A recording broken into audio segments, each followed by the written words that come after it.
Hi, I'm Daniel Dyer with Dyer's Eve Leather.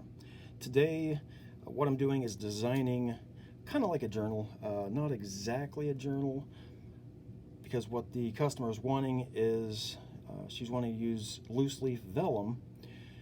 We've kind of been going back and forth for about 5 weeks now, kind of trying to figure out size, design, a bunch of different things so she can get exactly what she wants. One of the things that she doesn't want to punch any holes in the vellum. She's using real vellum, which is really expensive. It's really nice. So she doesn't want to punch any holes in it. And everything I've ever seen before, you punch holes in the vellum and you sew onto the back of the journal. Well, she doesn't want that, so we're trying to come up with alternatives. So what I came up with initially was kind of like an envelope, where good envelope, you slide the vellum in and out, flap comes over and protects it. But my concern with that, after I really thought about it, was that as it's sliding in and out continuously, as it's getting worn, it's going to start catching. So I wanted to avoid that. So I'd ask her to give me a little while to rethink of some designs, and then this is what I came up with, and I think it's going to work out all right. Of course, this isn't the scale. This is about half scale. So this would be about 8 to 10. She would put her pile of vellum in there, and of course when I actually make it out of leather, there's going to be a rise so it doesn't crimp the leather. This would fold in, fold in, fold in, fold in. That way it's secure top and bottom, secure on the sides. It's going to hold that very nice and tight. Couple things that I was thinking about with this was with these sides, should we do like a strap going across? And one of the things that she really liked, she saw one of my other journals, and these hook clasps, these antique brass hook clasps. She really liked it, and personally it's one of my favorite things to use. I love them. Very antique looking, very authentic, vintage looking. So I really like this. A great color, especially with black leather. They look really good. But so I thought about a strap, and that's going to be kind of difficult because I like this flap to come over more than like an inch or two, especially if it's very big. Then the edges start bending. It's not going to hold up quite as well. So I like this to come in at least about halfway. And what I came up with, and what I'd like to do with this, is to have all of them come to a central location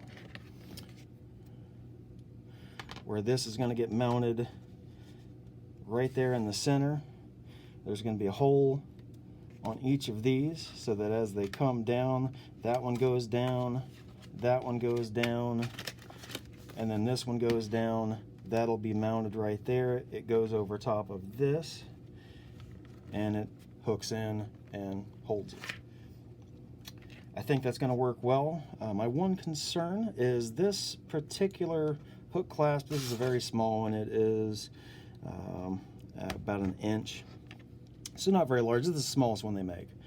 So I think I'm going to upgrade to a larger hook clasp. They make them about 2.5 inches. They're quite a bit larger. One of the main reasons for that isn't just looks.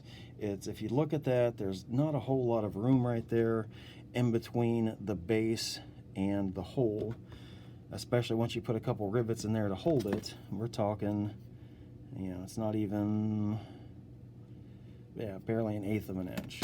So I'd have to use really super thin leather, so I don't think I want to do that. I'm going to go with a larger one and be able to use thicker leather. So we have this. These are rounded off. The other option is to kind of bring these all to a point.